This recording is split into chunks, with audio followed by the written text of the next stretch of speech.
Okay, hello friends, and welcome to Career Talk.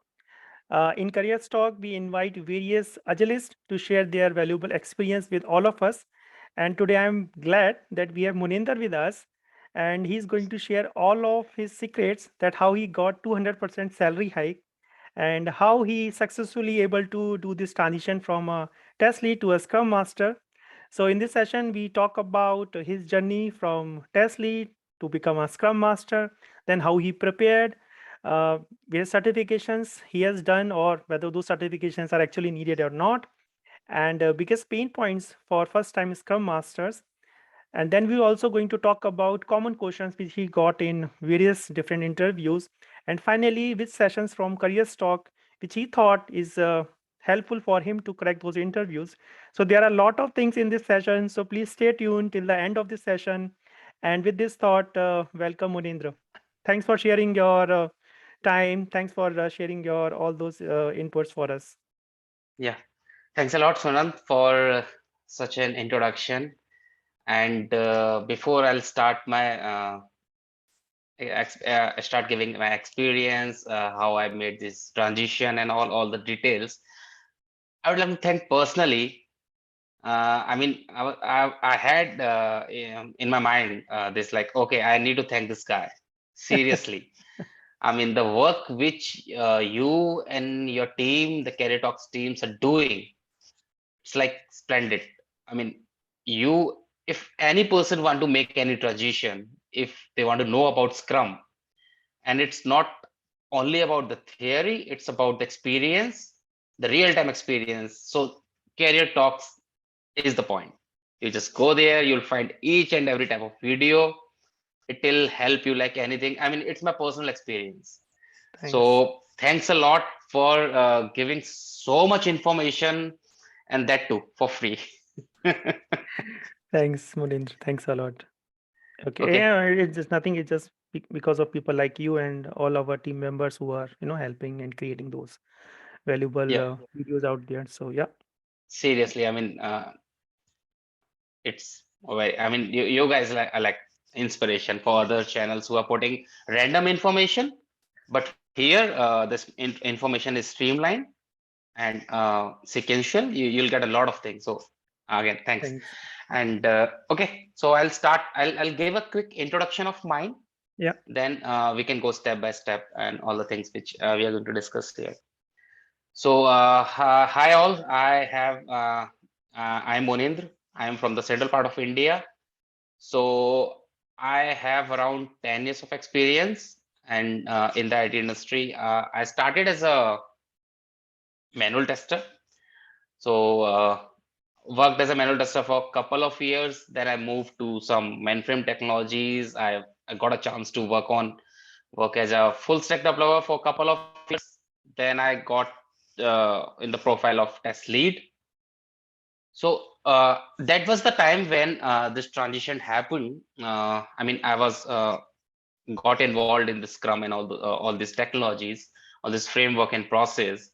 So I mean, when I joined Infosys, it's like 2006, 15 or 16. Yes, 15. So at that point of time, each and every company, mostly the service-based company, they were going through a transition, right? The agile, Scrum, Safe, and Nexus, all these frameworks, like because every customer wanted their product to be agile, and they want the increment very frequently. So that's why all I was part of the transformation. I was exposed to this technology. Before that, I was working in the waterfall. So there I learned a lot of things. Okay, I was working as an individual contributor as that point of time as a tester. So there itself, I've seen like Infosys created agile floors. The teams got segregated as that came into the picture. So yes, I got very much interested in this process. Okay, this is something I need to learn. This is where I need to reach at certain point of my career path. Okay, that was the time. But yes, when you are working uh, in a definitive horizontal, I would say, like as a tester, as a developer, or as a DevOps professional. It's not that much easy. I mean, it requires a little bit of self-study, little bit of research, and a definite path by which you can actually achieve your goal. So that's what I did. I started learning all this Scrum process, and I started following the channels. I started following Sonam, and all this information I started to grasp and all. I did some certifications, and I started appearing in the interview. But once you do the self study, you'll think, okay, right, I know it all. And once you'll give your first interview, it's like a change world. Okay, the questions which you'll get asked, you know in your mind, but you don't know the right answer. So that is where I would say career stocks come into the picture. That is where, Sonant, you helped me a lot. I would say most of the questions, most of the experience I got for this interview, I got from your channel. That, I mean, it's like some questions, and that too, the condition-based questions, the psychological questions is like directly came from a channel. So yes. That's great, Munendra. Good to know. Okay. So tell me, like, I mean, when you were part of Infosys, when you are doing your responsibility as a test lead over there, right? So what you have done so that the idea is other people who are actually thinking to move their career as a Scrum Master, right? So what are the things which you have done so they can also kind of replicate those things in their current organization? So for example, most of the time, and which is I think the easiest thing, which I also keep on telling, that start shadowing your existing Scrum Master. Yes. Sometimes when he's taking leave, or she's just moving out, or help her or him in couple of retrospectives, try to be there, uh, learn lot of things from your current Scrum Master. So you have also done something similar, or what's your experience over? Yes, quite. I would say quite similar, because when I was working as a test lead, or I was in the ETL technologies, so we have that role, ETL lead. So mostly we were doing the data migrations, master data management, that kind of stuff. So yes, so I got one benefit from Infosys, I would say, because they have very good learning path. They have very good learning platform. So there itself, if you choose a specific path, you did a certain amount of certifications, some learnings, and you spend, let's say, 6 months or 1 year Mm-hmm. shadowing that specific position, shadowing that specific role. Okay.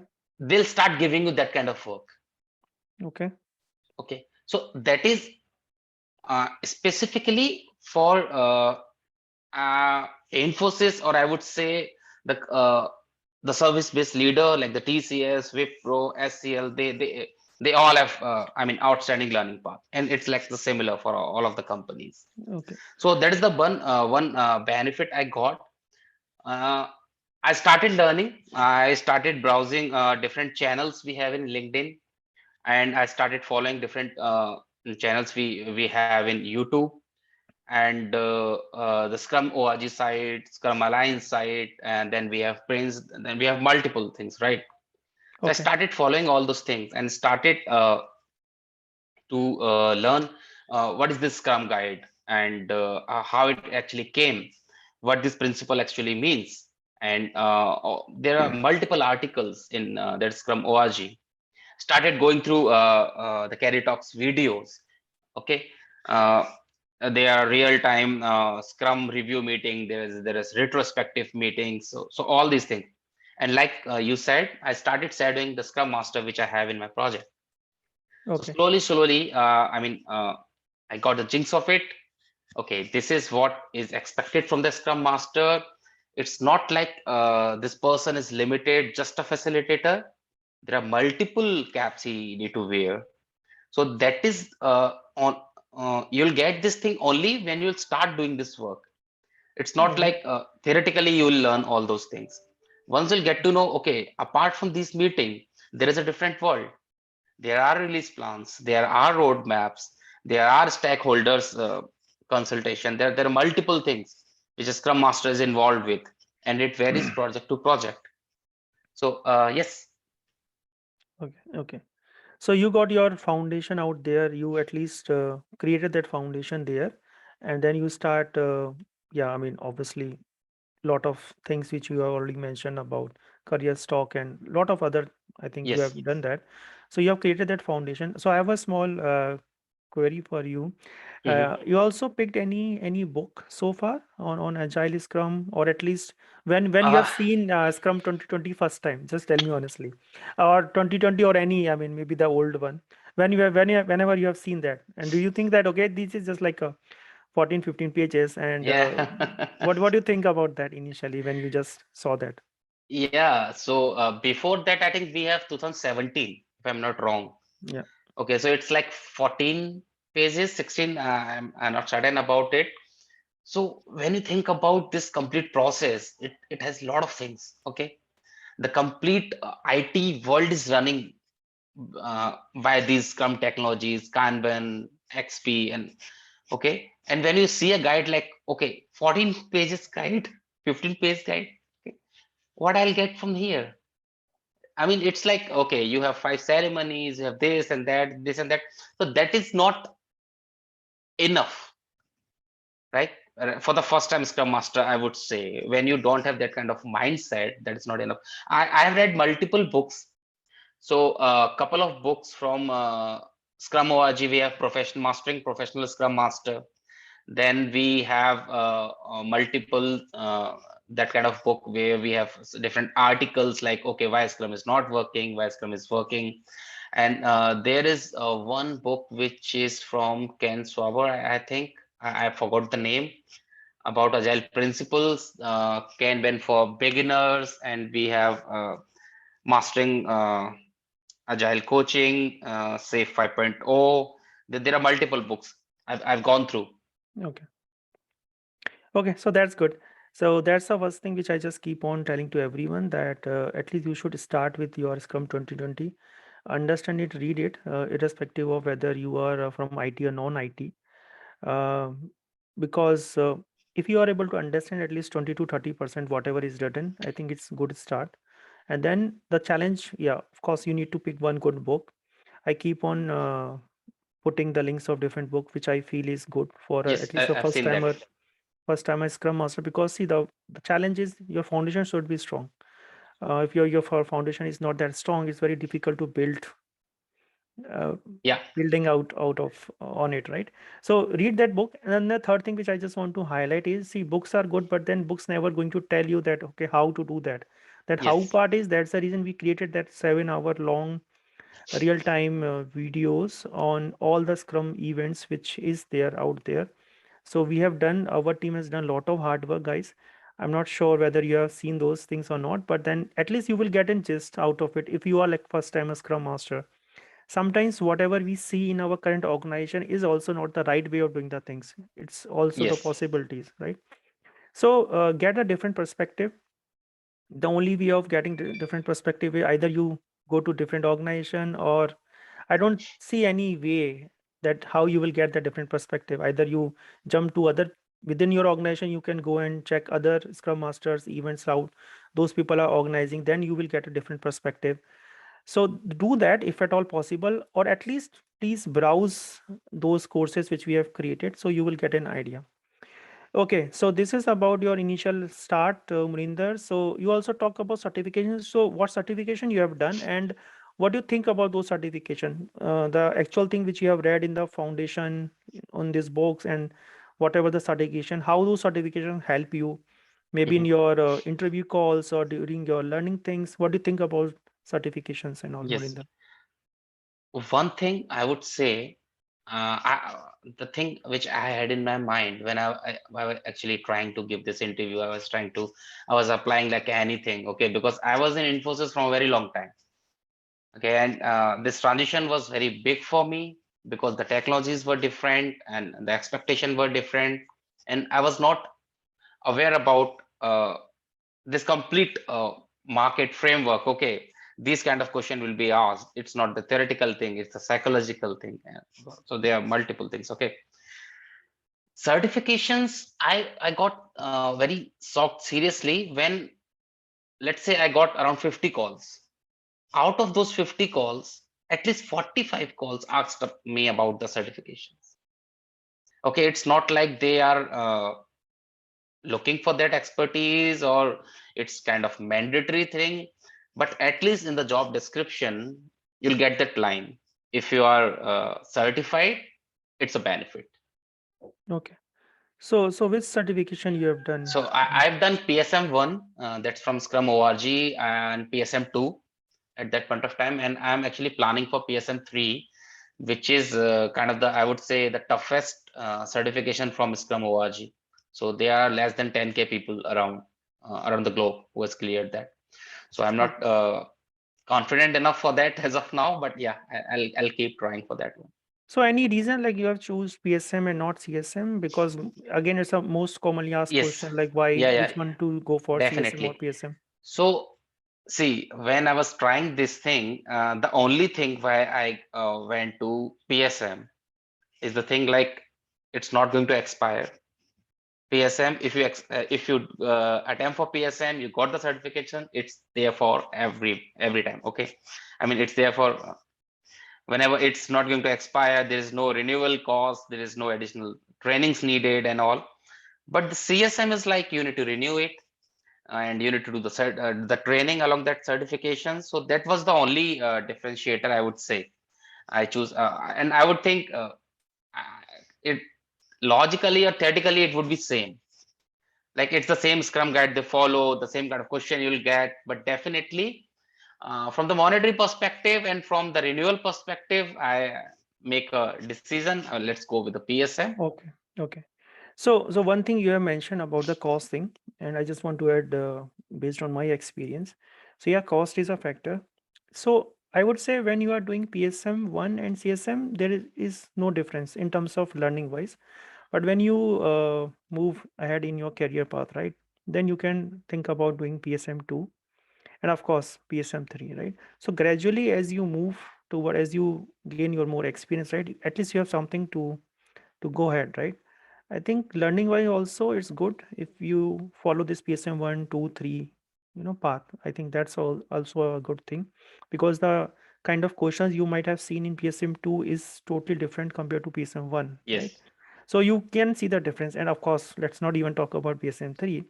So you can see the difference, right? So I think yes, learning wise, if you actually have clear PSM2 without any uh, dumps and all those things, then I think it will show your real time strength, your experience. So I think even I also personally believe that if someone is new, they should always opt for PSM rather than CSM, right? So just want to add because a lot of people going to watch this, so at least just to make my personal stance clear. So yes, that's the reason I definitely. think. It makes sense. And I would say, if not from the interview perspective, if you are going to, if you are an aspiring Scrum Master, it will give you some confidence. True. And I think you mentioned it's not mandatory, but I would say it's mandatory just to put Yeah, at least looking in at the your current resume. market. Yes, Yeah, because nowadays everyone is doing that. So I think it's kind of mandatory. At least you should have basic. See, certification for me is nothing but just for a recruiter just to tell a thing that yeah, at least I am have that foundation knowledge at least. So certification just give that impression that yeah, this guy is having at least that initial knowledge. That's it, yes, not more than that. The people will test you in your interviews and then of course on the job. Even I would say getting interview is not that hard nowadays, but once you are into the actual job, then your actual yes. journey That start, is the right? challenge. Which anyway we are going to just pick up in the next segment. So what is your biggest pain point for as a scrum master, initial scrum master, first time scrum master, Muninder? Yes. So as I have mentioned, I started shadowing the Scrum Master in my previous company itself. So there are multiple pain points, I would say, when you'll go to a new company. Okay, it's not like an enterprise you're working with from a last 4 years, from last 5 years, from 10 years, right? When you join a new company, Scrum Master is a such kind of role. Like you need to talk to each and everyone. Okay. If you're that kind of person, you need to be in the good books of each and everyone, because you'll be talking to shared services for some impediments. You'll be talking to your team personally, professionally. You'll be talking to product owners, or if there is any BAs culture is there. So you'll be talking to each and everyone. You'll be talking to the managed PM, the management of organization management also. Okay, regarding there are multiple things. So that is the biggest challenge if you're a first time Scrum Master, okay, and you joined a new organization. So it's like little bit difficult. And when we join a new company, and we learned a lot, we read a lot of theory, we cleared certification. So there is a such kind of confidence within us, right? Okay, I know a lot of things. And when we go to a new organization, we want to change everything in the first week. Okay, okay, this is not working. The daily scrum, okay, it's more than 15 minutes. The scrum review, this is not correct. Retro, it's not happening as per the suggestions, as per the it's described in the scrum guide and all.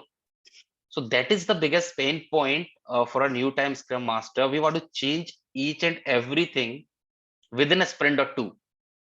But I always say this, it's not a sprint, it's a marathon. It's a part of transformation. When you go to a new organization, you try to learn about it. Okay, which kind of product they have, which kind of customer they have, what are their top prior features, how they are planning to implement it, what is their MVP, their key performance indicators, how the complete organization work. So then only we can actually go to that position where we can actually thought about it. Okay, now I know all these things, I can actually start implementing some of the changes, and that too baby steps, one step at a time. Slowly, slowly, slowly, you'll get there. So that is the biggest pain point I would say for the first time Scrum Master. Don't try to change each and every thing in your first or second sprint. Just observe thing, try to learn about it. The second thing is, like I have said, right? You have to talk to each and everyone. There's a collaboration within the teams. Okay, you are new to that team. Okay, they have their communication channels. They are working together from the last 6 months or the last 3 months. So you, when you join that specific company and to get into their communication channel, that is also a biggest challenge. Once they'll get comfortable, once they'll get trust on you, then only they'll come to you, they'll talk about their professional problem or their personal problem. Then only they'll come to you. They'll not come to you at the very first day, like you said, okay, I'm a Scrum Master, I can solve any problem, you come to me. They'll not come to you. Even they won't give you a single point in the retro. First few retros is like nothing to talk about. People not open up. They'll not give you anything to discuss. You need to put some points. You need to get into that psychological environment. You need to talk to them. Okay, it's okay. You can talk about the random stuff in the retros also. It's not like we are going to talk about the impediments and all those things. So yes, all these kind of things I would say for the first time Scrum Masters. And one more thing, whenever we join a new enterprise, or we are new to the Scrum Master, it's our first job as a Scrum Master, we want to change, we want to make each and everything according to Scrum guide.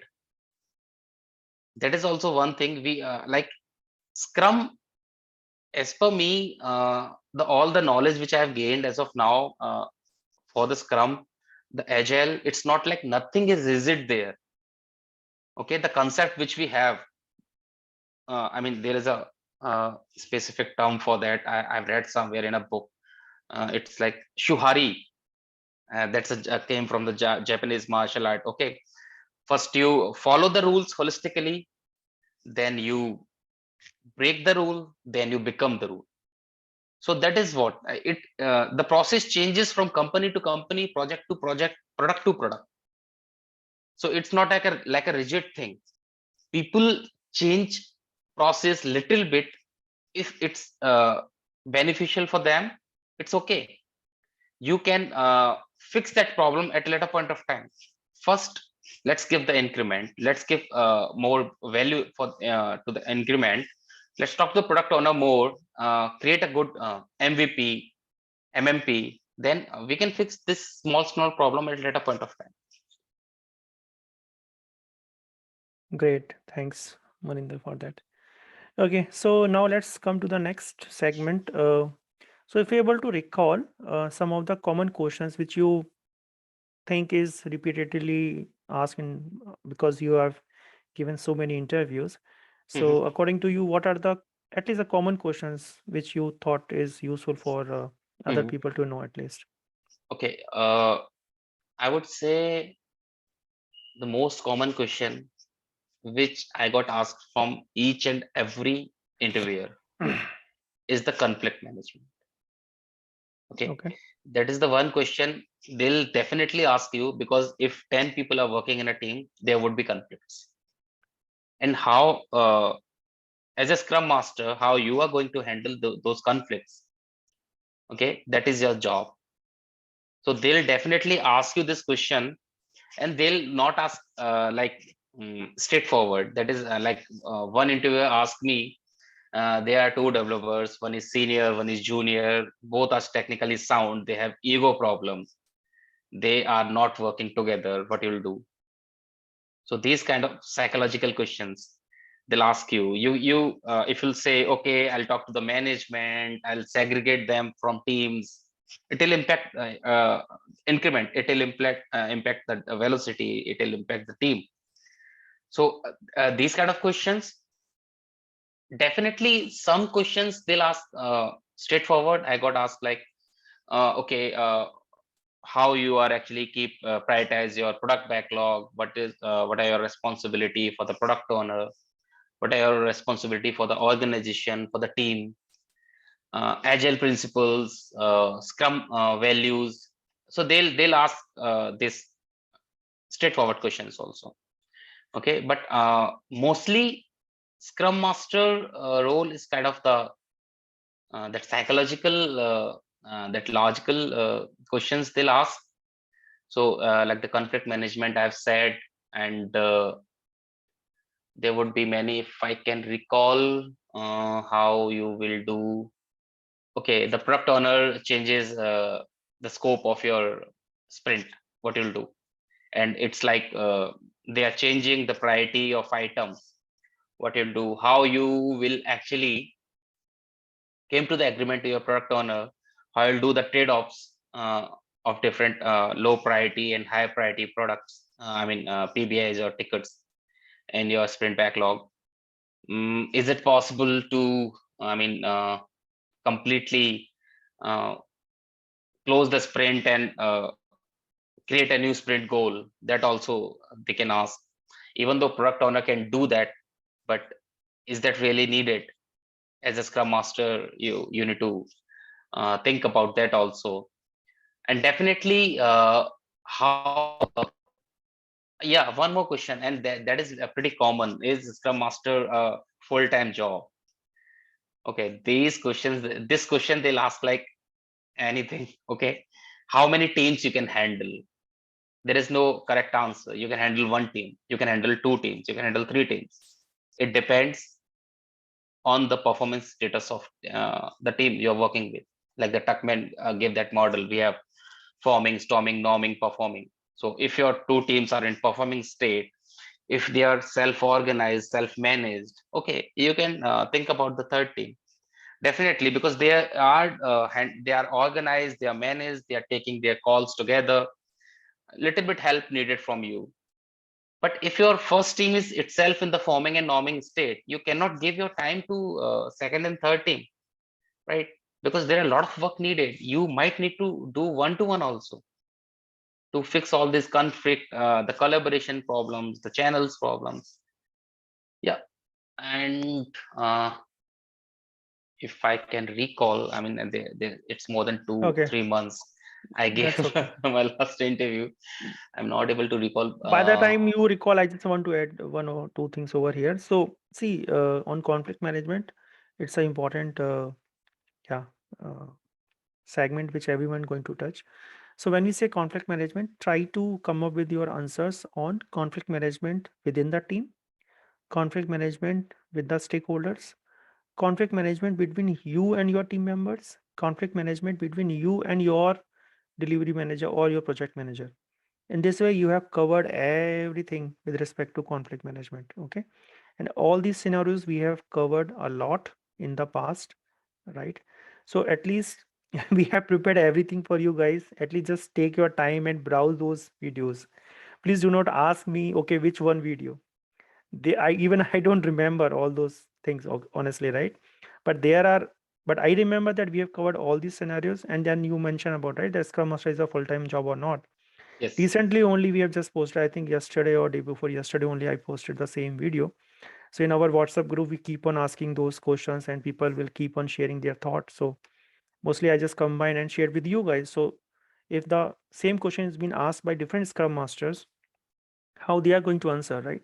So you can learn from their perspective. Okay, because see, you are not alone in the job. There are other people in the same interviews, right? They are also applying, right?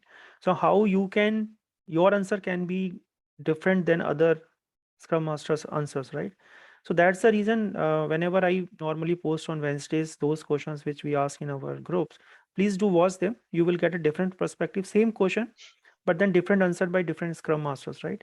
So if you're not doing that, please do that. So that's the two thing I want to add. Recently also I've created one more session on how to clear any Scrum Master interviews, where I specifically mention all these points, like before interview, what you have to prepare with respect to your resume during the interview, what are the common questions which you can expect, right? So I have already covered all those things over there. Still, if you're not watching it, I cannot help you guys, but at least this much, at least you can do, right? This much at least expected from you if you are really looking for that high paid salary job. Okay. So yeah, Murinder, that's something which I just want to add. Anything uh, else, Murinder, you can recall? yes, all kind of the. I mean, there's nothing very different. All kind of the generic and common questions. Yeah, definitely they'll ask questions about the prioritization, and I would suggest when you give answer about the prioritization, how you'll prioritize your backlog, your stories, and all. Add some example to it. Okay, it will make the picture clear to that person, right? Like if you are explaining the Kano model, if you're explaining the weighted sorted job first, if you're explaining the must have, the Moscow, that process. So give Mhm. some example so they can understand, okay, this person has the complete 100% visibility, I mean the complete 100% understanding of this process. Okay, be a little careful whenever you are giving example. Sometimes, at least for experience, people who are taking your interviews, they will just figure it out within a couple of seconds only. So whenever you are giving examples, be very clear what you are telling them. Just for sake of giving, please do not give those examples. If you are confident that you know everything, it's okay. Just if you can just tell about one prioritization technique. You don't have to tell about four different prioritization technique. Mhm. And if I'm going to ask you, okay, what is Kano medal? And if I just going little deep and I will know that, okay, this guy have not worked on Kano model, he just have some theoretical stuff. That's okay. I mean, you can tell that, okay, I worked on this prioritization technique. I am aware about this, but then I also know about this, right? So in this way, you are safeguarding yourself. Okay. Do not just come out and say that, okay, I know about 100 different things. Better tell like, okay, I only know about three things. That's okay. But Yeah, if your that company works. is working on something else, I can always learn that, right? So frame your answer like that. Yeah. Okay. Thanks. Great. Okay. So last thing. So which uh, sessions I would say from career stuff help you if you can able to recall? And see, I would say for me all the sessions are important. Okay, but then if there is anything specific which you can recall recently, if you want Yes. to share. So I would say two persons which really helped me. for preparing my interview intellectually for the understanding of Scrum and the process, which kind of thought process mindset a Scrum Master should have. I would say Samik. There were two sessions with Samik, and they are like 1 hour long. So Yep. outstanding informations you guys have given there, and the way Samik explained thing, it's like you'll get to know the thought process of that person, and as a Scrum Master, how it is. So that was the one session that was really helpful for me. Second one is with Priyanka. You have done, I think, 3 or 4 sessions. Yep. That session is really helpful for the person who are aspiring for the new as a first time Scrum Master, because there you have I think covered more than 50, 60, 80 questions. Yeah, and And many more in going to come. yes, definitely. And I would say some of the questions will they'll ask, your interviewer will ask directly. I mean, straightforward from out of those interviews, out of those sessions. So if you'll really go through these interviews, you're making your notes, you are noting down the examples which are getting discussed there. Definitely, it's going to help. Definitely. Great. Good. Okay. So Munendra, this I think session is good. We have covered most of the stuff. And maybe in the next session, we will like to see from your perspective all those interview questions. Though you have given a couple of things, but then maybe next time we will have a kind of mock session with you, Yeah, Munendra. yeah, definitely. I'll recall the questions and I'll note it Yeah, down. yeah. Let's do that. Okay, so Munendra, I think it's going to be a good session. Lot of information you have provided. At least people will get an idea about how they can do this kind of transition. I just want to add one last thing.